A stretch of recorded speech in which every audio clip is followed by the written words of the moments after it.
And in the upper right hand corner, it is going to be the blue Terran player from Root Gaming. It is iaguz. Spawning up here in the upper right hand corner. And his opponent down in the lower left hand corner of the map will be the yellow Proles player from Team MiA. It's CheeseKing. So do let us know who you guys are cheering for here today. We've got Bang and Marine 1507 rooting for Root.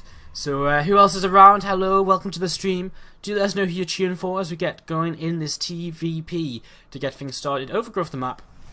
And we'll be seeing what's going on here in a few moments time. See what's going to happen. CheeseKing has I've actually not really seen CheeseKing play PvT for a long time. I've seen him play a lot of PvP, a lot of PvZ, and he plays very aggressively in both of those matchups. So, you know, I'm pretty sure the last time I saw him play PvT, he was playing fairly aggressively in that matchup as well, as his name might suggest. But let's wait and see what exactly he's going to try and open up with here, whether it's going to be some kind of cheese, or whether he is just going to maybe take a fast expansion and just go in towards a macro game here to start off this best of 7 all-kill series in the SC2ITL Season 4. How long until the game? For AT Gaming versus EC Visualize? That's going to take place in 1 hour and 25 minutes from now. And I'm hoping we'll be done with this by then. It's replays, so it moves a little bit faster than the live show than doing it live. So I think 1 hour and a half should be adequate, and we should be into AT Gaming versus EC Visualize in about 1 hour and a half's time. So sorry for that. I didn't quite see. Sorry for that. I didn't quite see your question, or didn't quite read it properly. Will Katz play? I'm not too sure if Katz will play. I mean, he's played quite a lot for Root so far in the SC2ITL. So, yeah, he definitely could do. We shall see. A couple of gases are down here for CheeseKing, and he's going to start mining away with 6 workers in gas, which means he is going to be proxying something, as we do have the first pylon on the way up to the right-hand side of the map.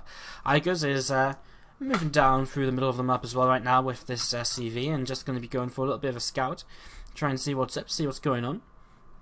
See what his opponent might be up to, and straight away here he's going to see double gas very early, and he's going to see that 3 workers are mining from there as well. So he will also maybe notice the lack of a pylon.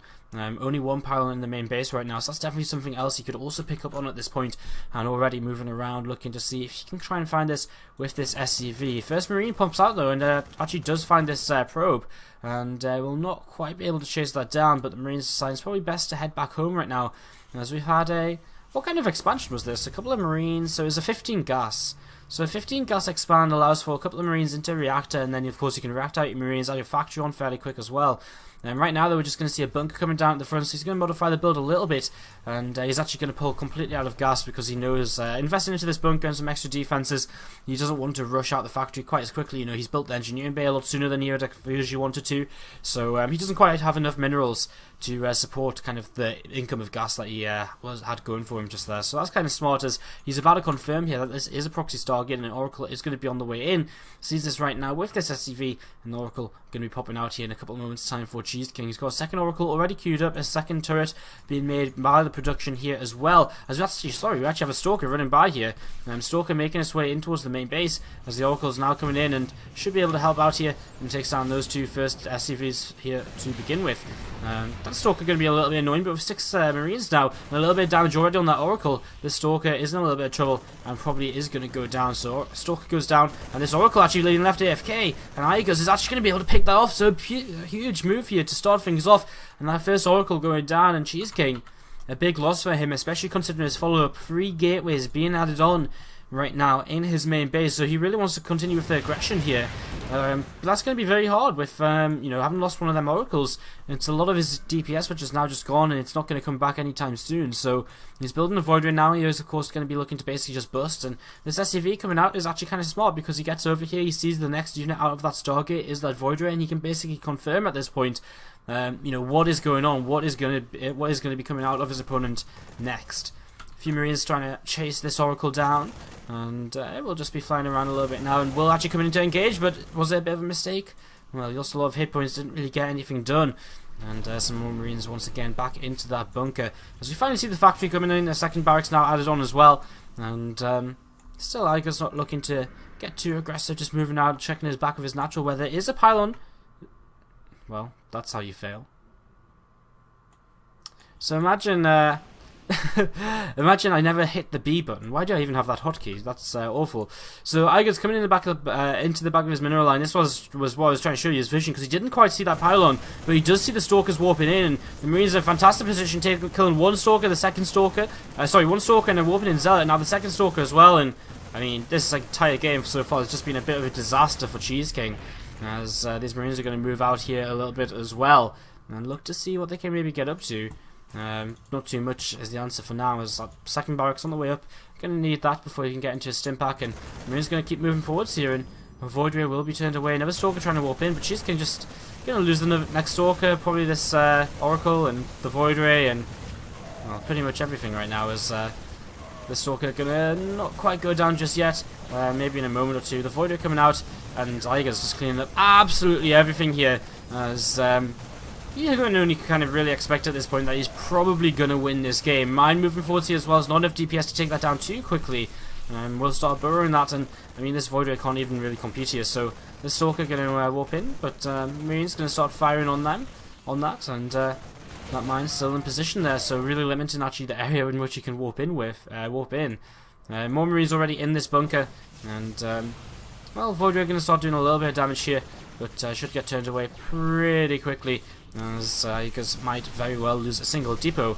But that's going to be about it in terms of what he will lose here in this game. A few SCVs pulled, and yeah, I mean, Marine's just going to keep on coming out here. He's got 2 barracks, a third one on the way. Starport even making a Viking as well, and that's going to be able to do a little bit against this Void Ray. And CheeseKing still not looking like he's in too good of a position right now, as Probe starts to come across the map. A Oracle being added on after the second Void Ray. Well, I guess the third Void Ray in the game, but of course the first one did die. And mine in reposition will get caught out a little bit there, as Viking comes forth and gets the first shot of the game from itself. And yeah, I mean, where does CheeseKing go from here? He's still on one base. I mean, he's continuing to all in, but he's never been really, he's never really been able to build up a critical mass of units or anything to kind of look as though he's been in a good position all game long. So not been looking great for him. Some Stalkers moving forwards here, and I mean, this is basically going to be his one attempt to try and break through. Oracle being used for protection against the Widow Mine, of course, and the Vikings just trying to get a couple of shots off on these Void Rays, soften them up a little bit, as the more softening he can do, the easier this hold is going to be. But I can't imagine it being all too difficult here anyways, as Vikings again doing a pretty good job. The SCVs repairing them up as well all the time, so as 4 more Stalkers get added into the army. The army supplies are fairly even here, but a lot of bunkers, and here we go. Let's see how this goes. The SCVs repair, and first bunker is not gonna fall, as we could kind of maybe expect.